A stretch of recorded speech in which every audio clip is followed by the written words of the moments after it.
వాక్యాన్ని మనం భయభక్తులుగా దేవుని వాక్యాన్ని ధ్యానం చేసుకుందాం. నిర్గమకాండం 14 అధ్యాయం 14 వచనం. యెహోవా మీ పక్షమున యుద్ధము చేయును, మీరు ఊరికి ఉండవలని ప్రజలతో చెప్పెను. ఇక్కడ ఇజ్రాయేలు ప్రజలు ఐగుప్తుల నుంచి బయలుదేరిన తర్వాత కొంత దూరం వచ్చినప్పటికీ అక్కడ దేవుడు వారిని చుట్టూ మార్గం గుండా నడిపించాడు. ఆ చుట్టూ మార్గం గుండా నడిపించిన క్రమంలో ఎర్ర సముద్రం దగ్గరకు వచ్చారు. అయితే ఫరో హృదయం కఠినపరచబడి వాళ్ళని తరుముకుంటూ మళ్ళా వెనకాలనే వచ్చాడు. ఇప్పుడు వాళ్ళ పరిస్థితి ఎలా అయిపోయిందంటే, ముందుకు ఎళ్ళలేము, వెనక్కి బాలే ఉన్నట్టుగా అయిపోయింది. ముందుకు పోతే ఎర్ర సముద్రం, వెనకొస్తే శత్రువు రాజు తరుముతా వస్తున్నాడు. ఇప్పుడు ఏం అర్థం కాని పరిస్థితిలో, దిక్కుదోచని పరిస్థితిలో వాళ్ళందరూ కూడా ఏడ్చుకుంటూ మోషే మీద చనుక్కోవటం ప్రారంభించారు. మాకు ఐగుప్తులో సమాధులు లేవని ఇక్కడ మమ్మల్ని చంపటానికి తీసుకొని వచ్చారా? ఈ ఎర్రనెములో మేము చచ్చిపోవాలనా? మేము ఏడ చచ్చిపోయేది ఏదో ఐగుప్తులు చచ్చిపోయింటూ పోయింది కదా. మాకు పాలు తేనెను ప్రపంచ దేశాన్ని తీసుకోబోతామని చెప్పి అక్కడ మిమ్మల్ని తీసుకొని పోయి మాగా ఉంటుంది, మా ఆశీర్వాదంగా దేవునికరం ఉంటుందని చెప్పి నమ్మించి మమ్మల్ని మోసం చేసి ఈ విధంగా చేశారు అని చెప్పేసి మోషే మీద వారు సనుగుతూ ఉన్నప్పుడు దేవుడు మోషేకు చెప్పిన మాటను వాళ్ళతో చెప్పాడు. ఏమిటి ఆ మాట అంటే, మీ పక్షంగా యెహోవా యుద్ధం చేస్తాడు, కాబట్టి మీరు ఊరుకుంటే చాలు, ఇప్పుడు దేవుని కార్యం మీరు చూస్తారన్నారు. ఈరోజు కూడా మన యొక్క జీవితాల్లో ఒకసారి ముందుకు పాలేక వెనక్కి రాలేక పరిస్థితులు ఏర్పడతాయి. అంటే ముందుకు బాలేం, వెనక్కి రాలేం, ఏం చేయలేని పరిస్థితుల్లో మనం ఉంటాం. అప్పుడు మనకు రకరకాల సందేహాలు, రకరకాల భయాలు, రకరకాల ఆలోచనలు వస్తుంటాయి. కానీ మనం చేయవలసిన పని ఒకటే, విశ్వాసంతో ఊరుకుండి ప్రభు చేయి కార్యం కొరకు వేసి చూడాలి. ప్రభు ఏం చేస్తాడో, ఎలా చేస్తాడో దాని కొరకు మనం వేసి చూడాలి. ఎప్పుడైతే వేసి చూస్తామో అప్పుడు ఖచ్చితంగా దేవుని కార్యాన్ని మనం చూస్తాం, దేవుని కార్యాన్ని మనం అనుభవిస్తాం. దేవుడు గొప్పగా మన పక్షంగా కార్యం చేస్తాడు. అయితే ముందుకు పాలేక వెనక్కి పాలేక ఉన్న పరిస్థితిలో మనం ఎంత ఎగిరినా, ఎంత పరిగెత్తినా ఏం చేయలేము. ఊరుకుంటమే మనం చేయవలసిన పని. ఊరుకుండి దేవుని కొరకు ఎదురు చూస్తే అద్భుత కార్యం చేస్తాడు. అప్పుడు మోషే చెప్పినట్టు ప్రజలందరూ ఊరికే నిలబడ్డారు. ముందేమో సణిగారు, ఏడ్చారు, గందరగోళం చేశారు. కానీ మోషే ఈ మాట చెప్పిన తర్వాత ఇజ్రాయెల్ ప్రజలందరూ కూడా మౌనంగా ఉన్నారు. అప్పుడు దేవుడు మోషేని ఎర్ర సముద్రం వైపు కర్ర సాపమన్నప్పుడు ఎర్ర సముద్రం 2 పాయలుగా చీలింది. ఎప్పుడైతే 2 పాయలుగా ఎర్ర సముద్రం చీలిందో ముందు దారి ఏర్పడింది, ఒక మార్గం చూపించాడు దేవుడు. మనం కూడా ఎలాంటి శోధనలో ఉన్నా, ఎలాంటి కష్టంలో ఉన్నా, ఎలాంటి బాధలో ఉన్నా, ఎలాంటి వ్యాధిలో ఉన్నా, ఎలాంటి ఆర్థిక ఇబ్బందుల్లో ఉన్నా, ఎలాంటి కుటుంబ సమస్యల్లో ఉన్నా మనకి దేవుడు అలాగే ఉంచడు. ఒక దారి తెరుస్తాడు ఖచ్చితంగా. ఏదో ఒక డోర్ ఓపెన్ చేస్తాడు. ఆ దారి గుండా మనం ముందుకెళ్తే మన సమస్యలో మనం బయటపడినట్టే, లేక మన సమస్యను మనం జయించినట్టే. ఇక్కడ దేవుడు వారికి ఎర్ర సముద్రం చీల్చాడు.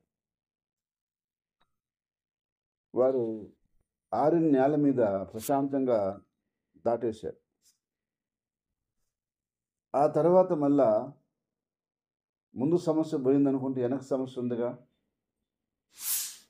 ముందున్న సముద్రం అది తీరిపోయింది అనుకుంటే వెనకున్న సమస్య శత్రువు వాడున్నాడుగా, వాడు తరుముకుంటా వచ్చాడు.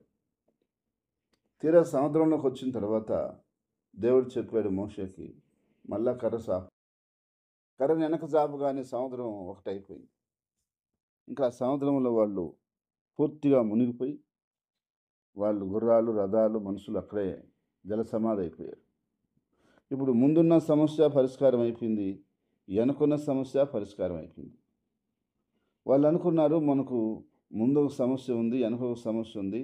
మనం ఇంక బ్రతకలేము, ఇక్కడ సావటమే మా బ్రతుకని. దేవుడు మనల్ని బ్రతికించడానికి, రక్షించడానికే వచ్చాడు కానీ మనల్ని నాశనం చేయడానికైతే ఆయన రాలేదు.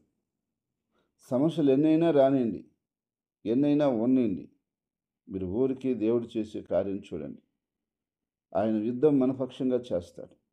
విశ్వాసంతో ఆయన వైపు ఎదురు చూస్తే ఆయన కూడా ముందు సమస్యను తీర్చేస్తాడు, వెనక సమస్యను తీర్చేస్తాడు. మనల్ని హ్యాపీగా ముందుకు నడిపిస్తాడు. అట్టి కృపలో మనం నడిపించి ఆశీర్వదించునుగాక. ఆమేన్. ప్రేమగల తండ్రి, పరిశుద్ధమైన దేవా, నీకు స్తుతులు స్తోత్రాలు చెల్లిస్తున్నాము. నీ మాట ప్రకారంగా మీరు ఊరికే ఉండండి, ఆయన మీ పక్షంగా యుద్ధం చేయటం మీరు చూస్తారని చెప్పారు. అవును ప్రభా, ఇజ్రాయేల్ ప్రజలు ఎంతో ఆందోళన పడినా, ఎంతో భయపడినా నీ మాటను బట్టి వాళ్ళు ఊరికి నిలబడ్డారు. నువ్వు చేసే కార్యం అనేది వాళ్ళు చూశారు. ముందున్న సమస్య పరిష్కారం అయిపోయింది, వెనకున్న సమస్య పరిష్కారం అయిపోయింది. ఎన్ని సమస్యలైనా నీవే పరిష్కారం చేసే దేవుడు నాయన. నీ చేతిలో ఉంది, నీ చేతిలో ఉంది. నువ్వు గొప్ప కార్యాలు నీ నామంలో మీరు జరిగించమని ప్రార్థిస్తున్నాం. మీరు సహాయం చేయమని ప్రార్థిస్తున్నాం ప్రభు. అయ్యా, నీ బిడ్డలకి ముందేం సమస్య ఉందో, వెనకేం సమస్య ఉందో, ఏ సమస్యల మధ్యలో నలుగుతున్నారో, అవి ఆర్థికంగా కావచ్చు, దేవా, అనారోగ్య సమస్యలు కావచ్చు, కుటుంబ సమస్యలు కావచ్చు, ఇంకా ఏ ఇతర సమస్యలు కావచ్చు, ఉద్యోగంలో సమస్యలు కావచ్చు, వ్యాపారంలో సమస్య కావచ్చు, పని బాటల దగ్గర సమస్యలు కావచ్చు, వాటన్నిటిని పరిష్కరించే దేవుడు మీరే. మేము నీ వైపు చూస్తున్నాం. నీవే మాకు ఆధారం. మేము ముందుకి పోలేక, వెనక్కి పోలేక, మేమంటూ ఏం చేయలేని పరిస్థితిలో ఉన్నప్పటికీ మాకు నువ్వు ఉన్నావనే ధైర్యంతో నీ వైపు చూస్తున్నాం. కార్యం చేయండి, అద్భుతం చేయండి, ఆశ్చర్య కార్యం చేయండి. నీ నామాన్ని గొప్పగా మహింపరిచే అవకాశం దయచేయండి ప్రభా. ఇజ్రాయేలు ప్రజలకు చేసినట్టుగా నీ ప్రజలకి, నీ సంఘమునకు, ఈ వాక్యం ఉన్న బిడ్డలందరికీ మీరు సహాయం చేయమని ప్రార్థిస్తున్నాను. గుడూరు సంఘాన్ని, నెల్లూరు సంఘాన్ని, బ్రాంచ్ సంఘాలను మీరు అభివృద్ధి పరచమని ప్రార్థిస్తున్నాను. నీ ఆత్మ ద్వారా నీ బలమైన కార్యాలను మీరు జరిగించమని ప్రార్థిస్తున్నాం ప్రభు. నీ పరిశుద్ధ ఆత్మ చేత ప్రతి బిడ్డకి నువ్వు సహాయం చేయండి, ప్రతి కుటుంబానికి నువ్వు సహాయం చేయండి, ప్రతి ఒక్కరికి నువ్వు సహాయం చేయండి. ఈ ఆత్మ చేత ప్రతి బిడ్డని, ప్రతి కుటుంబాన్ని అయ్యా మీరు నడిపించమని ప్రార్థిస్తున్నాను. ఈ శ్వాస జీవితంలో అభివృద్ధి చేయండి, ఆశీర్వదించండి, వర్ధల చేయమని ప్రార్థిస్తున్నాను. ప్రతి విధమైనటువంటి ఒడిదుడుకులను, ఆటంకాలను, అపవాదు క్రియలను, సాతాను క్రియలను నీ నామములో లయపరచమని ప్రార్థిస్తున్నాం ప్రభు. నా తండ్రి యేసయ్యా, నీ సంఘానికి వస్తున్న ప్రజలను, నీ మాట వింటున్న ప్రజలను అయినా మమ్మల్ని అయ్యా వెంబడిస్తూ నీ చిత్తాన్ని జరిగిస్తూ నీ రాజ్యం కొరకు జీవిస్తున్న ప్రజలను, ప్రతి కుటుంబాన్ని బహుగా ఆశీర్వదించి దీవించమని ప్రార్థిస్తున్నాం. అయ్యా, నీ నామంలో నాయన ప్రజలకు ఉన్నటువంటి అయ్యా ఆరోగ్య సమస్యలను, అనారోగ్య సమస్యలను ప్రభా నాయన ప్రతి సమస్యను మీరు పరిష్కరించిన ఆయన, ప్రతి బాధను పూర్తిగా తీసివేయండి నా ప్రభా. ఇంకా అభివృద్ధి పరచండి, బహుగా అభివృద్ధి పరచండి. పనుల్లోనూ, ఉద్యోగాల్లోనూ, వ్యాపారాల్లోనూ, బిడ్డల చదువులలోనూ అయ్యా మీరు అభివృద్ధి పరచమని ప్రార్థిస్తున్నాం. నీ సహాయం, నీ తోడ్పాటు, నీ కృప అనుగ్రహించమని ప్రార్థిస్తున్నాం ప్రభా.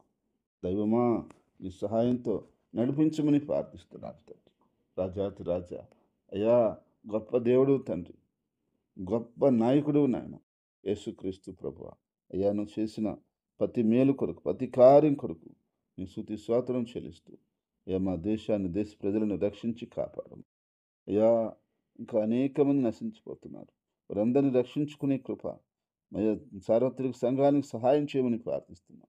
మా వంతు మేము కూడా అనేక జనాన్ని రక్షించడానికి, అనేక ప్రాంతంలో నీ సంఘాలను ఏర్పరచడానికి సహాయం చేయమని యేసుక్రీస్తు నామములో స్తుతించి ప్రార్థించి అడిగేడుకుంటున్నాం తండ్రి. ఆమేన్.